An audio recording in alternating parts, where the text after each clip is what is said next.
Have you ever noticed that sometimes the biggest things holding us back isn't our lack of talent, it's our loyalty to our own limitations? Hi, welcome. My name is Chizoba, and I'm a Christian girl trying to live my life in the consciousness of the Holy Spirit and awareness of who God is to me. So while I do my makeup, I talk about a topic that lingers in my heart so we can interact, share our thoughts, and also grow in our faith.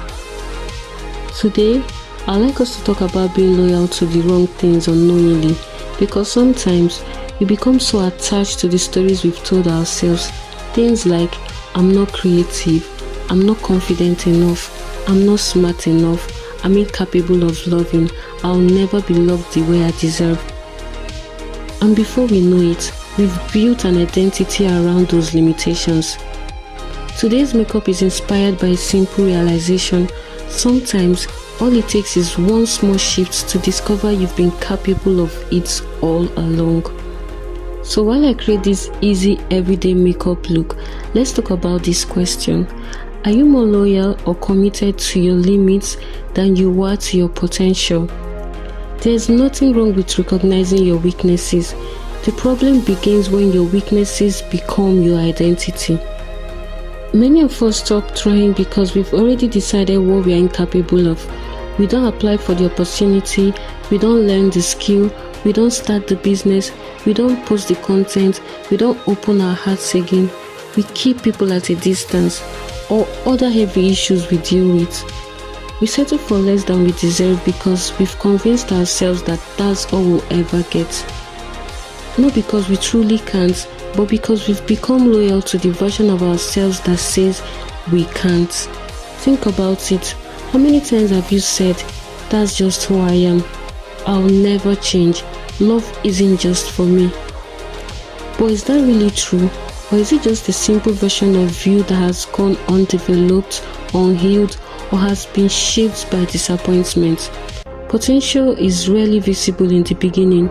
It usually looks awkward, messy, and uncomfortable. That's why so many people quit before they ever discover who they are capable of. When I first started learning makeup, there were techniques that looked so impossible. People blended eyeshadows effortlessly. Their foundation looked flawless. Everything seemed so easy, at least for them. Meanwhile, I struggled with the basics. If I had stayed loyal to the first experience, I would have concluded makeup isn't for me. But skills don't appear overnight, they grow through repetition. This might just be a walk in the park for what you're dealing with. However, the same principle applies to every area of life. Confidence grows, communication grows, leadership grows, faith grows, discipline grows. Even the ability to give and receive healthy love can grow too. Nobody starts as an expert. The people you admire were once beginners too. One of the greatest dangers is becoming comfortable with your comfort zone.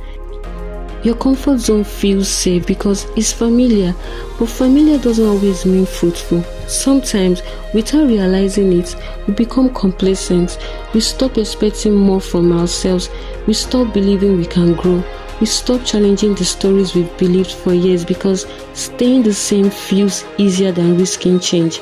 Sometimes pain becomes familiar, loneliness becomes familiar, fear becomes familiar, self-doubt becomes familiar, even unhealthy patterns can become familiar.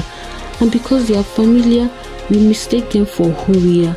Growth almost always asks us to become someone we've never been before. That means trying things we've never tried, speaking when you'd rather stay quiet, showing up before you feel ready, choosing to trust again after you've been hurt, allowing yourself to love without constantly expecting people to leave. Your future isn't waiting for the version of you that's comfortable.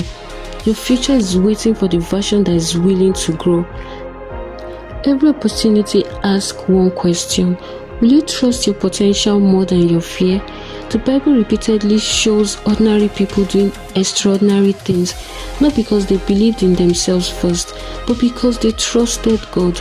Moses focused on his inability to speak. Gideon believed he came from the weakest tribe. Peter failed more than once. Yet, God wasn't limited by their limitations. He wasn't limited by the limitations they saw. It's okay to be scared. It's okay to fail. But that shouldn't become your identity. God saw purpose where they saw weaknesses. Sometimes we are asking God to change our circumstances while He's inviting us to change our mindset. Potential isn't pretending your weaknesses don't exist. It's believing that with God's help, they don't become the final word. Philippians chapter 4 verse 13 says, I can do all things through Christ who strengthens me. Notice it doesn't say you instantly know how. It says you have strength. And strength is often enough to take the next step. Not 10 steps at a time, but the next step. You don't have to become someone else overnight. The person you're becoming is shaped more by consistent progress than dramatic moments. So today, ask yourself, am I protecting my limitations or pursuing my potential? Don't stay loyal to the version of yourself that God never intended to be permanent. You are not your fears. You can say it out to yourself and you believe it in your heart. You are not your fears. You are not your past. You are not your failures. And you are certainly not the lies you believe about yourself. So if this message encouraged you today, let me know in the comments. What is one limitation you're choosing to stop believing today? And if you enjoy simple makeup routine paired with a little encouragement, don't forget to like, comment, share, subscribe, and I'll see you in my next video. Bye for now.